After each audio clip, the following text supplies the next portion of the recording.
No auge da Segunda Guerra Mundial, a campanha de bombardeio estratégico dos aliados sobre a Europa enfrentava um desafio crítico. As perdas de bombardeiros para os caças da Luftwaffe eram insustentáveis.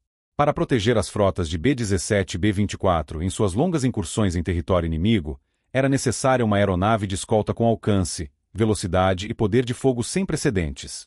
A resposta da indústria americana a essa demanda foi o Lockheed P-38 Lightning. Desde sua introdução, a aeronave se destacou no cenário aéreo. Sua configuração de fuselagem dupla e cauda dupla era inconfundível, um design radical que lhe conferia estabilidade e permitia a instalação de um conjunto formidável de armamentos diretamente no nariz. Os pilotos da Luftwaffe o apelidaram de Der Gabelschwanzteufel, o diabo de cauda dupla. Esta escolha de design não era meramente estética, mas funcional. Ao contrário de caças com armas montadas nas asas, que exigiam a convergência do fogo a uma distância específica, o P-38 projetava um feixe concentrado de projéteis que não se dispersava. O armamento consistia em 4 metralhadoras Browning M2 calibre .51 canhão hispano de 20 mm, uma combinação capaz de desintegrar um caça inimigo com uma única rajada curta e precisa. Além de seu poder de fogo, seu alcance operacional era seu maior trunfo estratégico. Equipado com tanques de combustível externos, o Lightning podia acompanhar os bombardeiros até seus alvos na Alemanha e retornar, uma capacidade que poucos caças da época possuíam. Em altitude, seu desempenho era excelente, tornando um interceptador eficaz e um adversário temido. Era, em teoria, a ferramenta perfeita para garantir a superioridade aérea aliada sobre o continente. Contudo, por trás de sua reputação e de seu desempenho impressionante, o P-38 escondia uma falha fundamental, uma limitação aerodinâmica que se manifestava nas condições mais extremas do combate aéreo. O problema ocorria durante mergulhos em alta velocidade, uma manobra essencial tanto para atacar um inimigo abaixo quanto para escapar de uma situação desfavorável.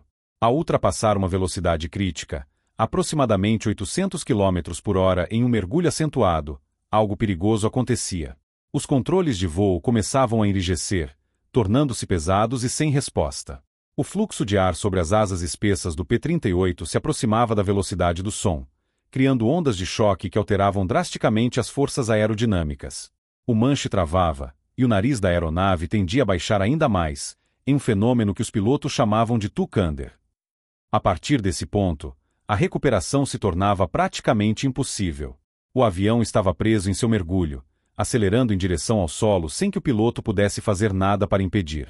Esta vulnerabilidade não passou despercebida pelos experientes pilotos de caça alemães. Voando seus Messerschmitt Bf-109 e Focke-Wulf FW-190, eles rapidamente identificaram o calcanhar de Aquiles do Lightning. Eles aprenderam a transformar a maior vantagem do P-38, sua capacidade de atacar a partir de altitudes superiores, em uma armadilha mortal. Quando perseguidos por um Lightning, os pilotos alemães iniciavam deliberadamente um mergulho íngreme. Eles sabiam que, se o piloto americano seguisse agressivamente, ele inevitavelmente atingiria a velocidade crítica onde perderia o controle. O caçador se tornava a caça, condenado por uma falha inerente ao seu próprio projeto. Assim, a arma que deveria garantir a supremacia aérea aliada carregava em seu projeto uma imperfeição que poderia levar seus pilotos a uma perda de controle total, transformando uma aeronave avançada em um projétil sem governo. A solução para este problema fatal não viria da habilidade do piloto, mas de uma inovação de engenharia que estava prestes a reescrever as regras do combate aéreo. O fenômeno responsável por essa falha fatal tem um nome: compressibilidade. Para entender o que acontecia com o P-38 em um mergulho, é preciso primeiro compreender a natureza do ar em altas velocidades. Em baixas velocidades, o ar se comporta como um fluido incompressível, fluindo suavemente sob as asas de uma aeronave, gerando sustentação de maneira previsível. Contudo, à medida que uma aeronave se aproxima da velocidade do som, que é de aproximadamente 1.235 km por hora ao nível do mar, mas diminui com a altitude, o comportamento do ar se altera fundamentalmente. Ele deixa de se afastar do caminho da aeronave e começa a ser comprimido, acumulando-se à sua frente. O problema para o P-38 não era que a aeronave inteira atingisse a velocidade do som, mas sim que partes dela o faziam prematuramente. A asa de uma aeronave é projetada com uma curvatura em sua parte superior, o extradorso, para acelerar o fluxo de ar e criar a diferença de pressão que gera sustentação. Essa aceleração significa que o ar que passa por cima da asa está se movendo mais rápido do que a própria aeronave. Em um mergulho de alta velocidade, enquanto a fuselagem do P-38 poderia estar voando a 800 km por hora, O ar acelerando sobre a seção mais espessa de suas asas atingia a velocidade do som. Neste ponto crítico, uma onda de choque se formava sobre a superfície da asa. Essa onda de choque é uma fronteira abrupta, uma muralha de ar denso que interrompe drasticamente o fluxo de ar suave e laminar. O resultado imediato era uma separação do fluxo de ar da superfície da asa, causando uma perda súbita de sustentação e um aumento massivo no arrasto. Mais criticamente, a formação dessa onda de choque deslocava o centro de pressão da asa para trás. Esse deslocamento criava um forte momento de força que empurrava a cauda da aeronave para cima e, consequentemente, forçava o nariz para baixo, intensificando o mergulho. Era este o efeito que os pilotos descreviam como tuck-under, uma tendência da aeronave de se enterrar ainda mais em seu mergulho, contra a vontade do piloto. Ao mesmo tempo, o fluxo de ar turbulento e separado que se formava atrás da onda de choque passava sobre os ailerons, as superfícies de controle nas asas responsáveis pela rolagem. Essa turbulência tornava os ailerons quase completamente ineficazes. Pior ainda, o profundor, localizado na cauda e essencial para controlar a atitude de subida e descida, também perdia sua autoridade. O piloto podia puxar o manche com toda a sua força, mas as superfícies de controle não respondiam. Estavam efetivamente travadas pela física. A aeronave estava agora presa em uma trajetória balística, acelerando em direção ao solo, com seus controles congelados. A estrutura do P-38, não projetada para suportar tais forças, frequentemente se desintegrava no ar ou simplesmente se chocava contra o solo. A espessura do perfil da asa do Lightning, ideal para o desempenho em alta altitude e para abrigar tanques de combustível, era exatamente o que o tornava tão suscetível a este efeito em velocidades transônicas. Uma lei da física, antes um conceito teórico para muitos, tornará-se o inimigo mais letal e invisível dos pilotos do P-38. O combate aéreo na Segunda Guerra Mundial era um campo de provas onde a sobrevivência dependia não apenas da qualidade da máquina, mas da capacidade do piloto de entender as limitações de seu adversário. Os pilotos da Luftwaffe eram veteranos de múltiplos teatros de operação, homens que haviam aprendido a ler a linguagem do céu e as silhuetas de seus inimigos. Voando seus ágeis Messerschmitt Bf-109 e os robustos Focke-Wulf FW-190, eles eram observadores atentos. Não demorou para que notassem um padrão consistente e fatal no comportamento do P-38 Lightning durante perseguições em alta velocidade. Eles viram caças americanos, em mergulhos íngremes, de repente se tornarem instáveis, perderem o controle e, em alguns casos, simplesmente se desintegrarem no ar. A informação foi compartilhada, e o que era uma observação isolada rapidamente se tornou uma tática padronizada. A estratégia desenvolvida era ao mesmo tempo simples e brutalmente eficaz, sendo conhecida como armadilha do mergulho. Quando um piloto alemão se via em uma posição desfavorável, com o P-38 em sua cauda e em uma altitude superior, ele não tentava lutar em uma batalha de curvas ou subir para enfrentá-lo. Em vez disso, ele executava a manobra que, para qualquer outro adversário, seria um erro, empurrava o manche para frente e iniciava um mergulho acentuado em direção ao solo. Este ato não era um sinal de desespero, mas uma isca calculada. O piloto alemão sabia que a agressividade e a confiança do piloto americano em sua aeronave superior o levariam a seguir. A perseguição estava iniciada, e a armadilha, armada. Tanto o Bf-109 quanto o FW-190 possuíam excelentes características de mergulho. Seus projetos permitiam que atingissem velocidades extremamente altas com controle total, e seus pilotos conheciam os limites exatos de suas máquinas. Durante a descida, o piloto alemão monitorava sua própria velocidade, mantendo-a pouco abaixo do ponto de compressibilidade de sua própria aeronave, enquanto observava o P-38 se aproximando em seus espelhos. O piloto americano, focado no alvo à sua frente, empurrava seu Lightning ao máximo para diminuir a distância e alinhar um disparo. Ao fazer isso, ele inadvertidamente levava sua aeronave para a zona de perigo que os engenheiros da Lockheed tanto temiam. Quando o P-38 ultrapassava os 800 km por hora, o fenômeno da compressibilidade se manifestava. Para o piloto americano, a sequência de eventos era rápida e terminal. Primeiro, os contrôles enrijeciam. Au manche, que entrerespondia a toxuti, tornava-se pesado como chambou. Em seguida, o nariz da aeronave começava a baixar por conta própria, intensificando o mergulho. Neste ponto, o piloto estava efetivamente passageiro em sua própria máquina. O cacador se tornara a presa. O piloto alemão, vendo o comportamento errático do Lightning, sabia que a armadilha havia funcionado. Ele então reduzia a velocidade, saía de seu mergulho controlado e subia, posicionando-se para atacar o avião americano agora indefeso, que continuava sua trajetória descendente sem governo. O resultado era quase sempre o mesmo: ou o P-38 era batido sem conseguir reagir, ou as forças aerodinâmicas extremas excediam os limites estruturais da fuselagem, que se partia em pleno voo. Esta tática transformou o céu, antes um campo de caça para o P-38, em um território perigoso onde a maior vantagem da aeronave, sua velocidade e desempenho em altitude, era sistematicamente usada contra ela. A vulnerabilidade do Lightning não era mais um segredo. Era uma sentença de morte explorada com precisão pelos seus adversários. Na frente de batalha, a tática alemã se provava devastadoramente eficaz, e as consequências chegavam rapidamente aos Estados Unidos. Relatórios alarmantes sobre as perdas do P-38 e mergulhos de alta velocidade começaram a se acumular nas mesas dos oficiais da Força Aérea do Exército e dos engenheiros da Lockheed na Califórnia. A situação era insustentável. Não se tratava de falhas mecânicas aleatórias ou de erro do piloto. Era um padrão claro, uma fraqueza sistemática que o inimigo havia aprendido a explorar com precisão letal. A confiança na aeronave, que deveria ser o principal caça de escolta de longo alcance, estava sendo minada a cada piloto perdido. Uma resposta era necessária, e com urgência. A guerra não esperaria. A responsabilidade recaiu diretamente sobre os ombros da equipe de engenharia da Lockheed, liderada por sua mente mais brilhante, Clarence Kelly Johnson. O desafio era imenso, pois o problema não era visível ou facilmente replicável em condições de teste seguras. As primeiras teorias sugeriam uma falha estrutural na cauda, uma fraqueza que faria a empenagem vibrar até se desintegrar sob estresse extremo, um fenômeno conhecido como flutter. Seguindo essa linha de raciocínio, os engenheiros reforçaram a estrutura da cauda, adicionando peso e rigidez. Contudo, os novos P-38 modificados, enviados para o combate, continuaram a apresentar exatamente o mesmo problema. A solução não estava na força bruta, mas na compreensão de um inimigo invisível, a aerodinâmica em velocidades transônicas. A investigação se aprofundou.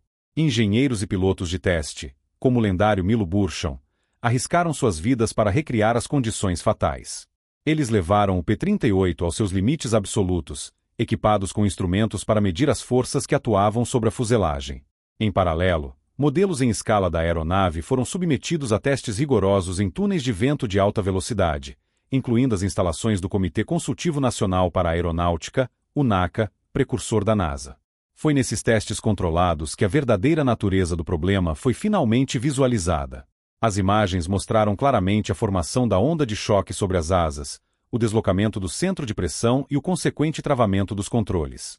O diagnóstico estava completo. O P-38 era vítima da compressibilidade.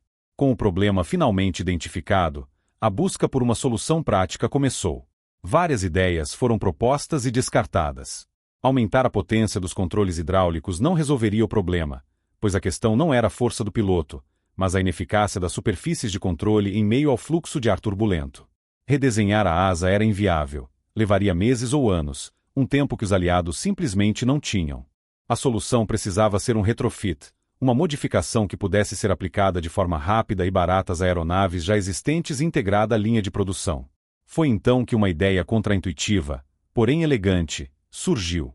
Em vez de tentar lutar contra a onda de choque, talvez fosse possível controlá-la ou perturbá-la. A proposta era instalar um pequeno painel, uma espécie de freio aerodinâmico, na parte inferior da asa. Quando acionado, esse painel alteraria o fluxo de ar, quebrando a formação da onda de choque e restaurando a pressão normal sobre a cauda. Nascia o conceito dos flaps de recuperação de mergulho. Era uma solução aparentemente simples para um problema de física complexa. Uma pequena peça de metal que prometia devolver aos pilotos o controle de suas máquinas e, com isso, suas vidas. A engenharia estava prestes a oferecer a sua resposta definitiva. A resposta da engenharia da Lockheed ao problema da compressibilidade não foi um redesenho complexo da aeronave, mas uma adição discreta e engenhosa. Um par de pequenos painéis retangulares, com cerca de 80 centímetros de comprimento por 35 centímetros de largura, instalados na parte inferior de cada asa, logo à frente dos ailerons. Esses dispositivos, oficialmente designados como flaps de recuperação de mergulho, eram a chave para resolver uma falha aerodinâmica que custava vidas. Sua aparência era enganosamente simples, mas seu funcionamento se baseava em uma profunda compreensão da física de altas velocidades.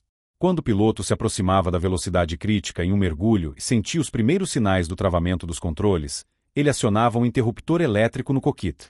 Esse comando ativava o motor que desdobrava os flaps para baixo, em um ângulo fixo de aproximadamente 15 a 35 graus, dependendo da modificação. Ao se projetarem no fluxo de ar de alta velocidade sob as asas, esses painéis não agiam primariamente como freios, embora gerassem um leve aumento no arrasto.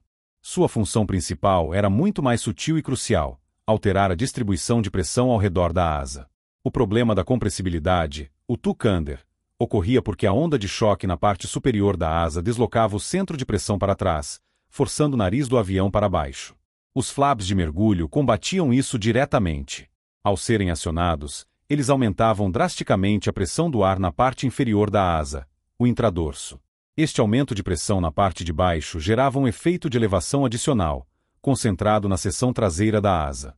O resultado era um momento de força que empurrava o nariz da aeronave para cima, neutralizando de forma eficaz a tendência de mergulho causada pela compressibilidade. Era uma aplicação direta da terceira lei de Newton em um dos ambientes mais hostis da aviação. Além de criar esse momento de elevação do nariz, a perturbação no fluxo de ar causada pelos flaps também ajudava a enfraquecer a intensidade da onda de choque que se formava na superfície superior da asa. Essa interrupção restaurava um fluxo de ar mais estável sobre a cauda da aeronave, devolvendo a eficácia aos profundores. O piloto, que momentos antes estava lutando contra um manche travado e uma aeronave que não respondia, sentia a autoridade dos comandos retornar. A aeronave respondia novamente, permitindo uma recuperação suave e controlada do mergulho, mesmo em velocidades que antes seriam fatais. Introduzidos em produção a partir da variante P-38J-25LO e também fornecidos como kits de modificação para serem instalados em campo em modelos mais antigos, esses flaps eram uma solução de engenharia pura. Não exigiam do piloto nenhuma habilidade especial, apenas o conhecimento de quando acionar o interruptor.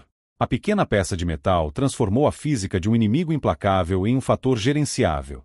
O que antes era uma barreira intransponível, um limite absoluto do envelope de voo, agora podia ser atravessado com o acionamento de um mecanismo simples. O segredo para controlar a aeronave em seu momento mais crítico estava, de fato, escondido sob suas asas, aguardando para redefinir as táticas de combate aéreo nos céus da Europa. A complexa solução de engenharia que deu ao P-38 domínio sobre a compressibilidade precisava ser traduzida em uma ação simples e imediata para o piloto em combate. A resposta não estava em um sistema complicado ou em um procedimento de múltiplos passos, mas sim em uma única e discreta adição ao já movimentado cockpit da aeronave. O ambiente de trabalho de um piloto de caça era um espaço confinado, repleto de mostradores, alavancas e interruptores que exigiam atenção constante. Havia os manetes de potência para os dois motores, os controles de passo da hélice, os seletores de tanques de combustível, os interruptores de armamento e os instrumentos de voo e navegação. Nesse cenário, qualquer novo controle precisava ser intuitivo e acessível, especialmente um que seria usado em momentos de estresse extremo. A interface para os flaps de recuperação de mergulho foi a personificação da simplicidade funcional. Não era uma grande alavanca mecânica que exigia força, mas um pequeno interruptor elétrico, posicionado de forma acessível no painel de instrumentos, geralmente próximo ao quadrante do acelerador. Sua aparência era modesta, quase insignificante em comparação com os controles robustos que o cercavam. Para um observador desavisado, ele poderia ser confundido com o controle de uma luz interna ou de um sistema secundário.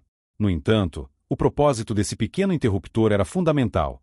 Ele representava a linha direta entre a sobrevivência e a destruição certa. Com um simples movimento do dedo, o piloto ativava o sistema que desdobrava os flaps sob as asas, iniciando a sequência aerodinâmica que neutralizava o travamento dos controles.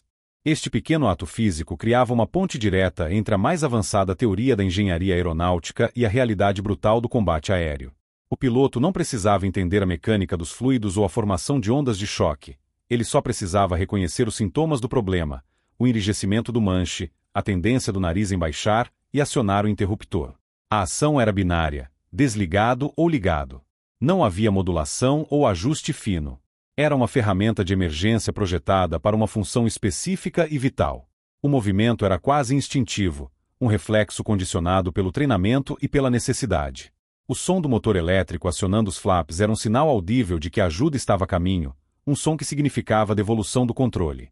A introdução deste controle alterou fundamentalmente a psicologia do piloto do P-38. O medo da armadilha do mergulho, uma ansiedade constante que forçava uma abordagem mais cautelosa nas perseguições, foi substituído por uma nova confiança. O piloto agora sabia que tinha uma contramedida eficaz. Ele podia empurrar sua aeronave para mais perto do limite, sabendo que possuía os meios para recuar da beira do abismo. Aquele pequeno interruptor não era apenas um componente elétrico. Era uma apólice de seguro, uma ferramenta que transformava uma vulnerabilidade fatal em um risco gerenciável. Ele devolvia ao piloto a autoridade final sobre sua máquina, garantindo que a decisão de sair de um mergulho era sua, e não uma imposição das leis da física. Com essa nova capacidade ao alcance dos dedos, o P-38 estava pronto para ser totalmente reintroduzido no teatro de operações europeu, não mais como uma arma com uma falha conhecida, mas como um predador cujo envelope de voo havia sido reescrito pela engenharia. O ano de 1943 representou um ponto de virada na guerra aérea sobre a Europa. A ofensiva combinada de bombardeiros dos aliados estava em pleno andamento, com centenas de fortalezas voadoras B-17 e Liberators B-24 atacando o coração industrial da Alemanha. Contudo, o custo dessa campanha era medido em aeronaves e vidas perdidas. As perdas eram insustentáveis, e a estratégia dependia inteiramente da capacidade dos caças de escolta de protegerem os bombardeiros em sua jornada de ida e volta. Foi nesse cenário de urgência que a solução de engenharia da Lockheed, os flaps de recuperação de mergulho, começou a chegar ao teatro de operações, prometendo mudar o equilíbrio de poder nos céus. A implementação dessa nova tecnologia ocorreu em duas frentes principais. A primeira foi diretamente na linha de produção. As novas aeronaves da variante P-38J-25 saíam da fábrica já equipadas com o sistema, sendo enviadas para substituir as perdas e reforçar os esquadrões na Europa. A segunda, e talvez mais crucial para um impacto imediato, foi a distribuição de kits de modificação em campo. Esses kits permitiam que as equipes de manutenção em terra instalassem os flaps em modelos mais antigos do P-38, como o J-10 e o J-15, que já estavam em serviço ativo. Nos aeródromos lamacentos da Inglaterra, base da 8ª Força Aérea, e nas bases poeirentas recém-capturadas no sul da Itália, que serviam à 12ª e, posteriormente, à 15ª Força Aérea, os mecânicos trabalhavam incansavelmente.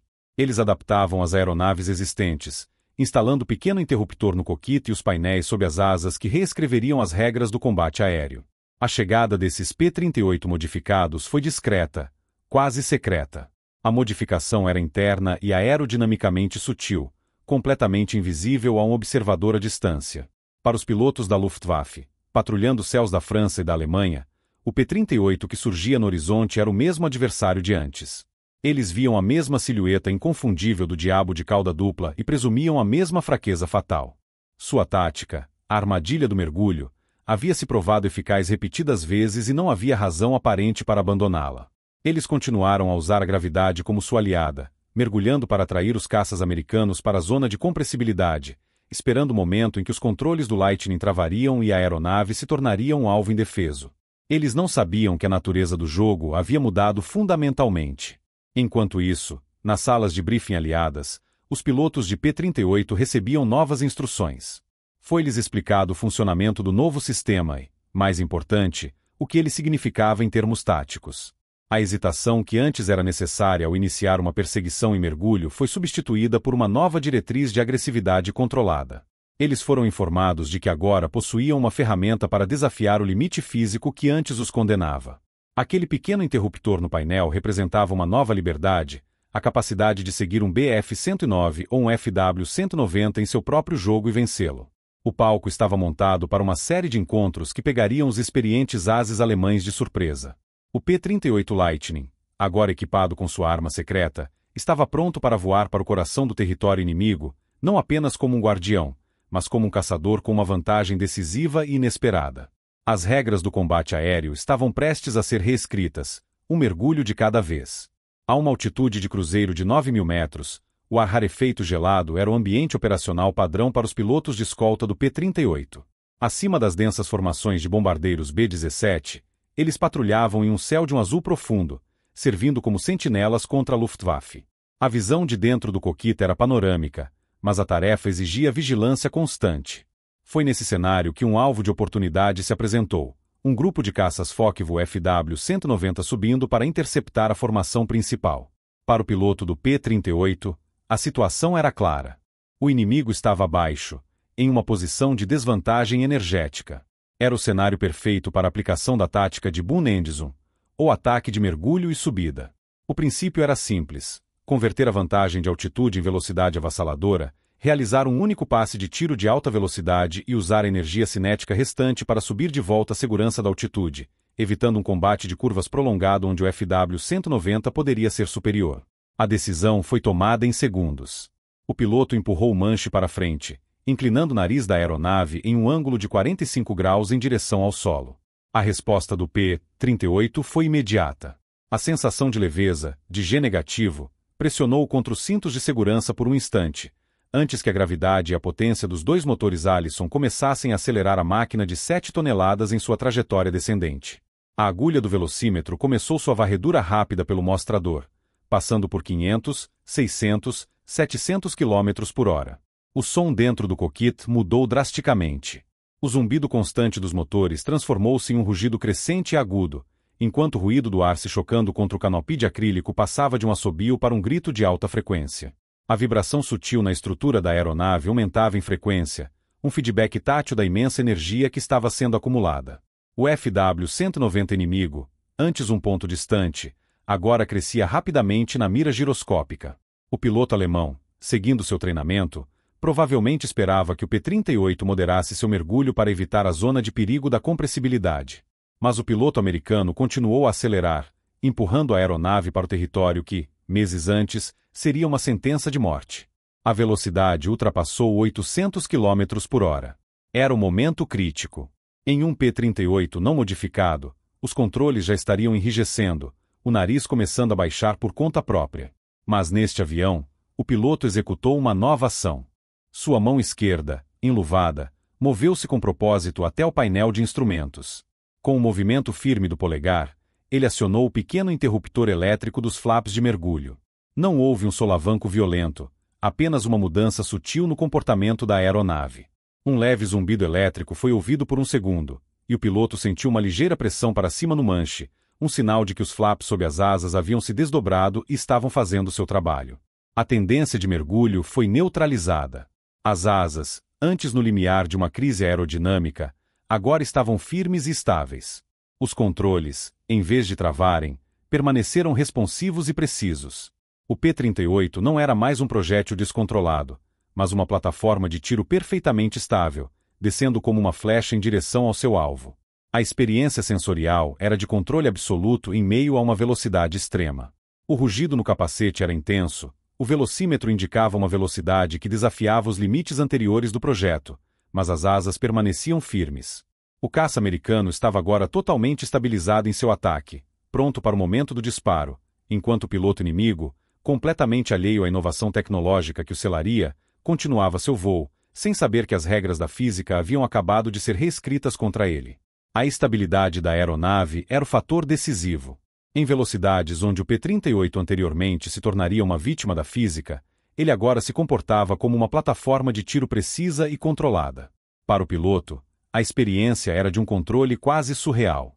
Não havia vibração violenta ou enrijecimento dos comandos que sinalizavam a perda de controle iminente. O manche permanecia responsivo, permitindo microajustes na mira, mesmo enquanto a aeronave cortava o ar a mais de 800 km por hora. Essa autoridade sobre a máquina, garantida pelos flaps de mergulho, permitiu que o piloto se concentrasse inteiramente em sua tarefa final, alinhar o alvo e disparar. À sua frente, o Focke-Wulf FW-190 crescia no painel de vidro da mira giroscópica. O que antes era uma silhueta distante agora se resolvia em detalhes nítidos: a distinta carenagem do motor radial BMW, as asas retas e a cruz negra da Luftwaffe na fuselagem. A mira, um avanço tecnológico em si, projetava um anel de luz que calculava automaticamente a deflexão necessária para atingir um alvo em movimento. O piloto não precisava mais fazer cálculos mentais complexos. Sua tarefa era enquadrar a envergadura do inimigo dentro do anel luminoso e manter o ponto central sobre a fuselagem. A velocidade de aproximação era imensa, reduzindo a janela de oportunidade para o disparo a apenas 1 ou 2 segundos. Qualquer instabilidade ou atraso na resposta dos controles tornaria um tiro preciso impossível. Com o alvo perfeitamente enquadrado, o polegar do piloto pressionou o gatilho localizado no topo do manche. Instantaneamente, a estrutura do P-38 tremeu sob a força da sua própria artilharia. O som dentro do cockpit foi dominado por uma violência mecânica e controlada. As 4 metralhadoras Browning calibre .50, montadas no nariz, abriram fogo em uma cadência rápida e martelada, enviando um fluxo denso de projéteis traçantes em direção ao inimigo. Quase simultaneamente, o canhão hispano de 20 mm, posicionado centralmente, juntou-se ao ataque com seus disparos mais lentos e pesados, cada projétil explosivo carregando um poder de destruição significativamente maior. A concentração de todo esse poder de fogo em um único ponto, uma vantagem fundamental do design do P-38, significava que não havia padrão de dispersão. Um feixe coeso de metal e explosivos voava diretamente para o ponto de mira. A rajada foi, por necessidade tática, extremamente curta. 1 segundo, talvez 1,5 segundos de fogo contínuo para maximizar o dano, conservar munição e evitar o superaquecimento dos canos das armas. Os resultados foram imediatos e visíveis. O piloto observou pequenos flashes de luz percorrerem a fuselagem e a raiz da asa do FW-190, indicando os impactos dos projéteis de calibre .50. Em seguida, um clarão maior e uma nuvem de fumaça negra e detritos irromperam da área do motor do caça alemão, o sinal inequívoco de que um ou mais projéteis de 20 mm haviam encontrado seu alvo. Um rastro espesso de fumaça e glicol começou a sair da aeronave inimiga, que vacilou em seu voo, claramente atingida de forma crítica. A tarefa estava cumprida. O piloto americano imediatamente soltou o gatilho, encerrando o ataque. A prioridade agora era converter a velocidade massiva do mergulho em altitude, saindo da zona de perigo e se reposicionando para avaliar a situação ou iniciar um novo ataque. O momento do disparo havia terminado, mas a fase mais surpreendente do encontro estava prestes a começar. Para o piloto da Luftwaffe que testemunhou o ataque, ou para o seu ala que viu a aeronave amiga ser atingida, o que se seguiu ao disparo foi o momento mais crítico. A doutrina de combate alemã, aprimorada ao longo de anos de experiência, era clara e baseada em uma falha conhecida do P-38. A expectativa era unívoca. O caça americano, agora em velocidade terminal após seu mergulho agressivo, continuaria sua trajetória descendente. Ele deveria entrar na zona de compressibilidade, onde seus controles travariam e a recuperação se tornaria impossível.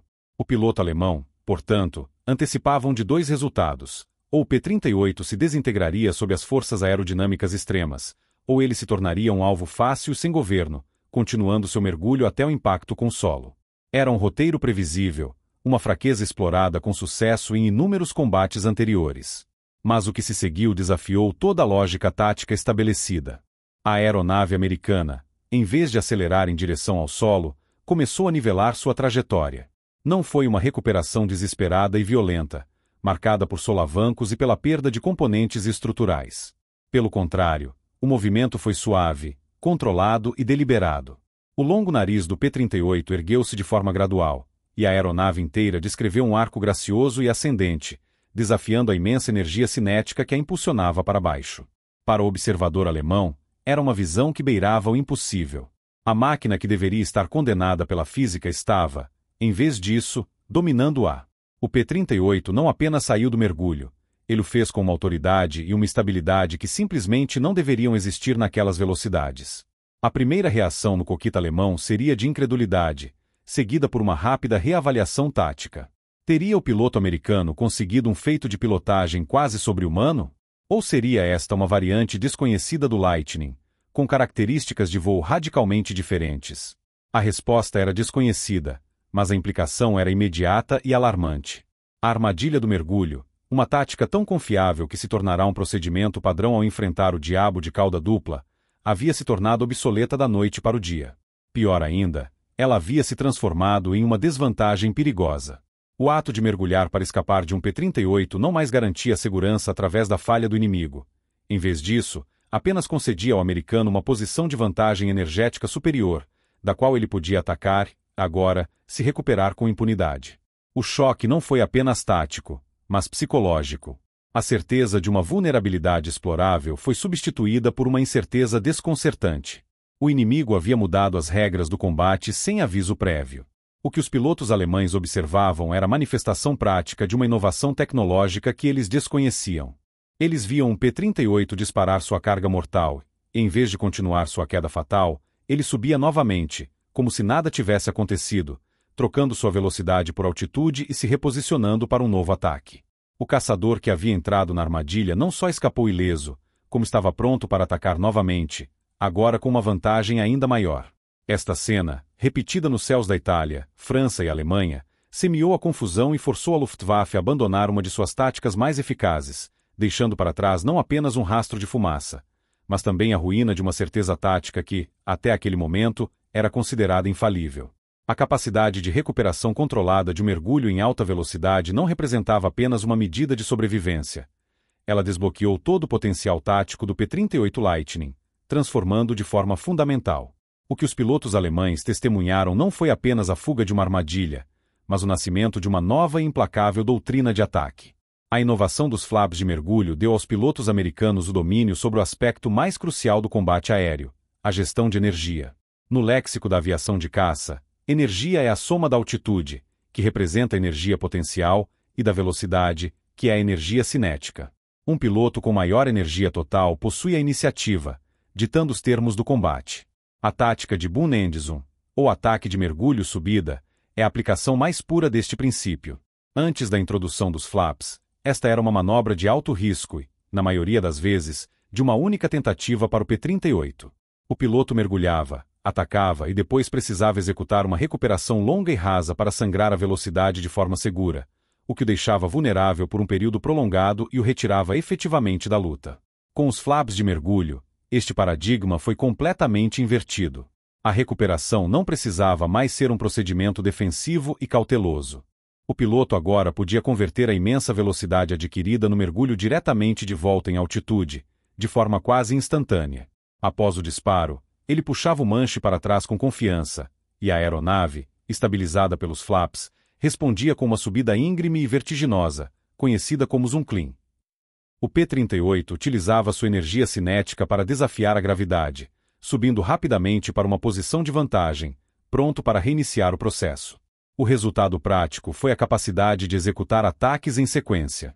Um único P-38 podia mergulhar sobre uma formação inimiga, abater ou danificar um alvo, subir de volta para a segurança da altitude, reavaliar o campo de batalha e, em seguida, selecionar outro alvo para um novo passe de ataque.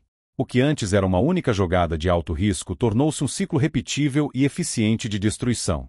Essa capacidade de repetir o ataque maximizava a letalidade da aeronave, ao mesmo tempo, minimizava sua própria exposição ao perigo. Durante o mergulho e o passe de tiro, a velocidade extrema do P-38 tornava um alvo extremamente difícil para os artilheiros inimigos. A janela de tempo para uma reação defensiva era de meros segundos. Imediatamente após o ataque, a subida rápida retirava a aeronave da zona de combate efetiva, colocando-a fora do alcance da maioria das armas inimigas e em uma posição de onde nenhum caça adversário, agora mais lento e em menor altitude, poderia persegui-lo com eficácia.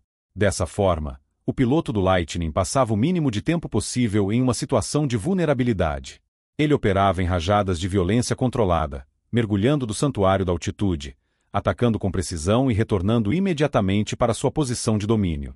Esta nova liberdade tática permitiu que os esquadrões de P-38 se tornassem predadores muito mais eficientes, capazes de desmantelar formações inimigas com uma eficácia sistemática que antes era inatingível. A solução para um problema de física não apenas salvou a aeronave, mas a elevou a um novo patamar de domínio aéreo. A eficácia de uma inovação militar não é medida em teorias de engenharia ou em testes controlados, mas nos resultados concretos do campo de batalha. No caso dos flaps de recuperação de mergulho do P-38, a validação veio de forma rápida e inequívoca, registrada nas estatísticas de combate que começaram a chegar dos teatros de operações europeu e mediterrâneo. Antes dessa modificação, os números contavam uma história preocupante. Grupos de caça equipados com o Lightning, embora capazes de infligir perdas ao inimigo, sofriam com taxas de baixas inconsistentes e, por vezes, alarmantes, especialmente em combates que envolviam manobras de alta velocidade. A vulnerabilidade e mergulho era um fator conhecido que impactava não apenas a sobrevivência, mas também a confiança dos pilotos na sua própria máquina.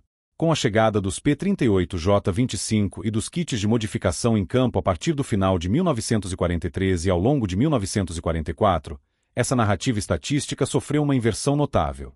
A mudança mais visível ocorreu na taxa de vitórias por perda. Esquadrões que antes lutavam para manter uma proporção positiva viram seus números melhorarem drasticamente. Pilotos, agora livres para empregar a tática de Boom Endzoom de forma agressiva e repetida, conseguiam engajar e destruir caças inimigos com maior eficiência e, crucialmente, com risco significativamente menor para si mesmos. A capacidade de sair de um mergulho em alta velocidade significava que menos aeronaves eram perdidas por falha de controle ou por se tornarem alvos fáceis após um ataque. Os registros de combate de grupos como o 1º Grupo de Caça e o 82º Grupo de Caça no Mediterrâneo começaram a refletir essa nova realidade, com um aumento constante no número de aeronaves inimigas destruídas em comparação com as perdas de seus próprios P-38. O impacto, no entanto, ia além do combate a ar. A principal missão do P-38 no teatro europeu era a escolta de bombardeiros de longo alcance. O sucesso dessa missão não era medido apenas pelo número de caças alemães abatidos, mas, principalmente, pelo número de bombardeiros B-17 e B-24 que conseguiam atingir seus alvos e retornar às suas bases.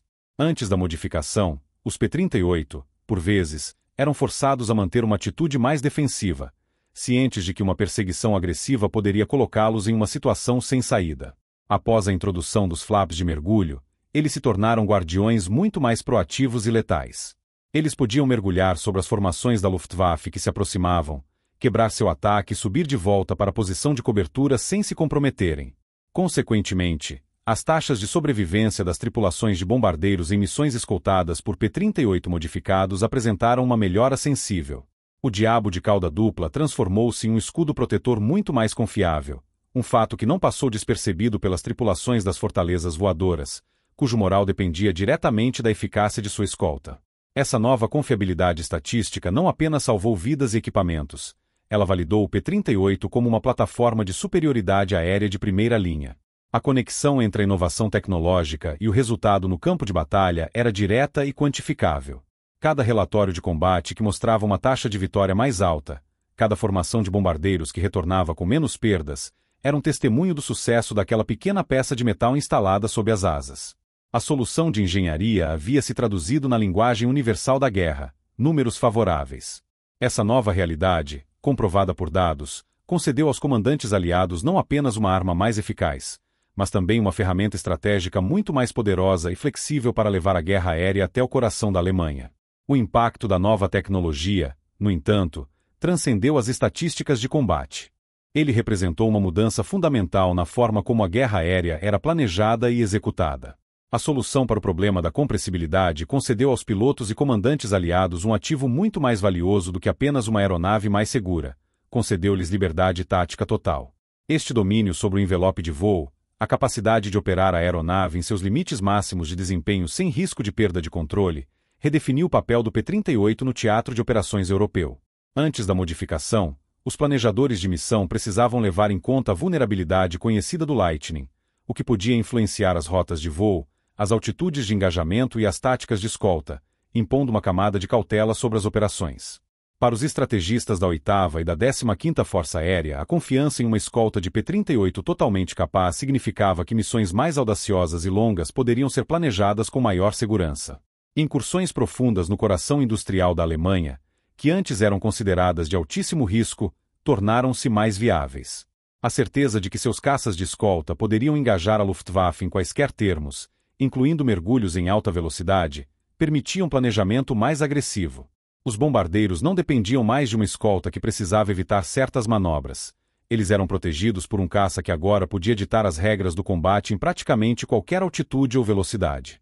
Essa confiabilidade operacional era um multiplicador de força estratégico, impactando diretamente a capacidade da campanha de bombardeio de atingir seus objetivos de forma sustentada.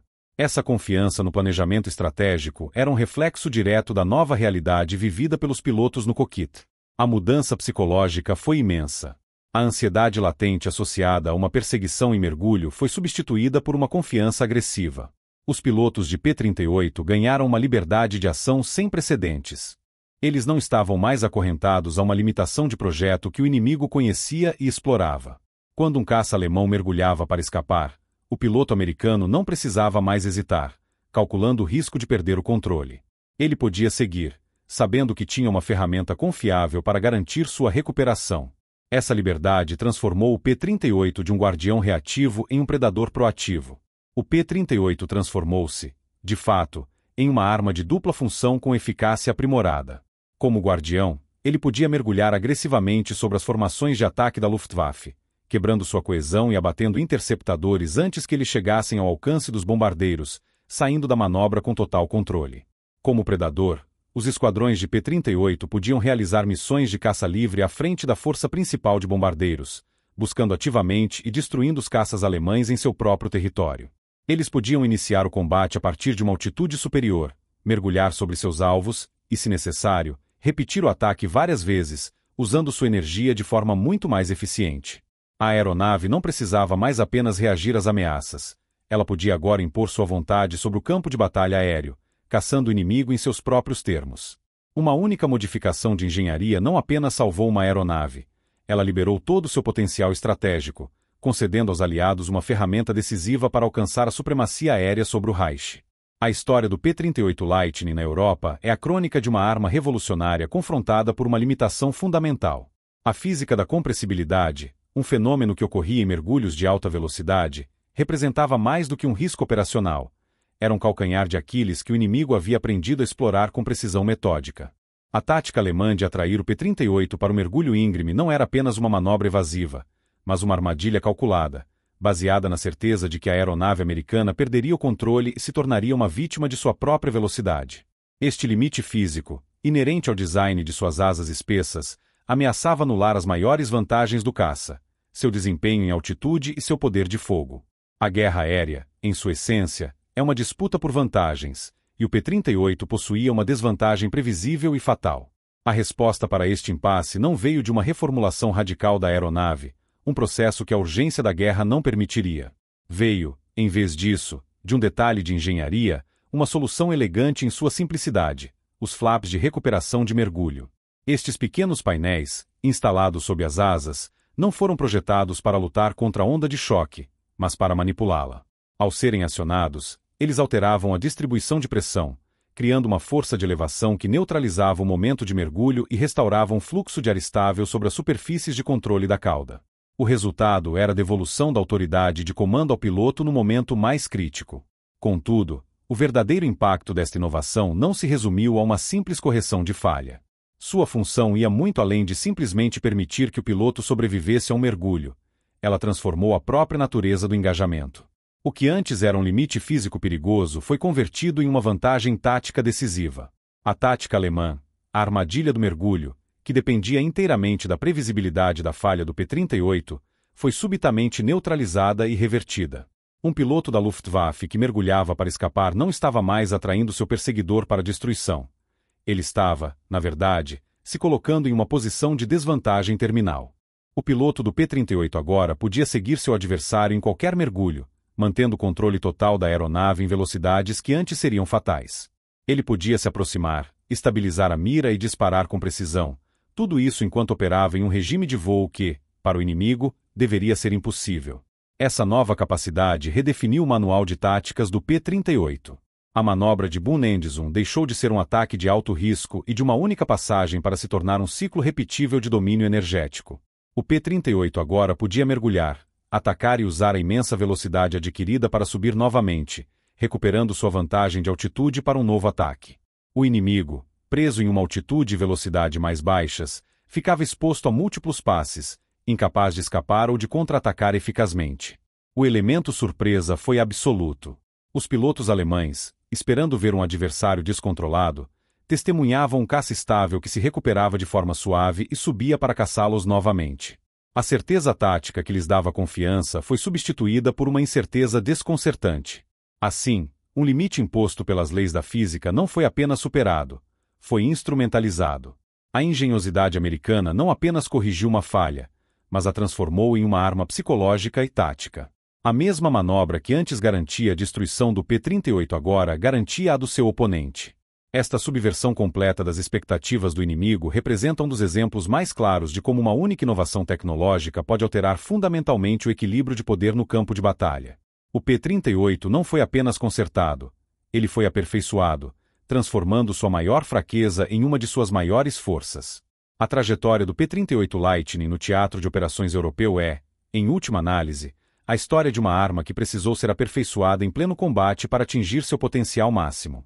A aeronave foi concebida com um conjunto de vantagens teóricas inegáveis: alcance excepcional, alta velocidade em altitude e um poder de fogo concentrado e devastador.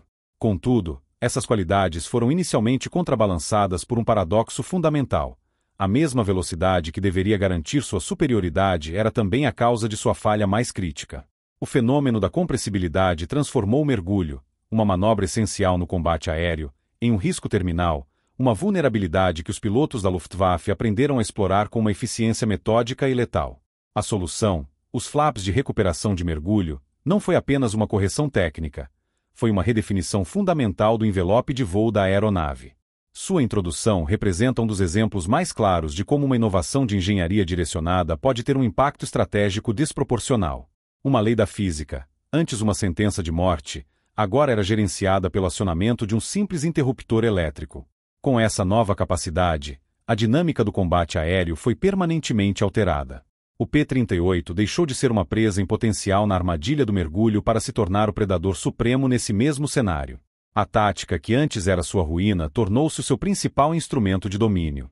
Essa transformação permitiu que os pilotos aliados adotassem uma postura de agressividade controlada, empregando a tática de Boon Endizum não como um evento único e arriscado, mas como um ciclo repetível de ataque. A capacidade de mergulhar, disparar e subir de volta à segurança da altitude, tudo com controle total, significava que o P-38 podia ditar os termos do combate. Essa supremacia tática traduziu-se diretamente em resultados estratégicos. Ao proteger de forma mais eficaz as formações de bombardeiros em suas longas e perigosas missões sobre o território do Reich, o P-38 modificado desempenhou um papel crucial na campanha de bombardeio estratégico, que visava minar a capacidade industrial e militar da Alemanha. Essa supremacia não era um conceito abstrato. Significava mais bombardeiros atingindo seus alvos, mais fábricas alemãs destruídas e, em última análise, um encurtamento do conflito. O nome Lightning, relâmpago, foi atribuído à aeronave por seu desempenho impressionante em testes e sua velocidade de ponta. No entanto, por um período crítico da guerra, esse nome carregava uma ironia amarga, pois a tentativa de liberar toda essa velocidade em combate frequentemente levava à perda da aeronave. Foi somente após a introdução dos flaps de mergulho que a aeronave pôde, de forma segura e consistente, empregar a velocidade fulminante que seu nome prometia. O relâmpago podia agora golpear e recuar para as nuvens sem ser consumido por sua própria energia. No teatro de guerra onde a física podia ser uma aliada ou uma inimiga, uma pequena alavanca no cockpit garantiu que o céu pertencesse aos aliados. Com essa inovação, o P-38 finalmente, e de forma incontestável, fez jus ao seu nome, Lightning.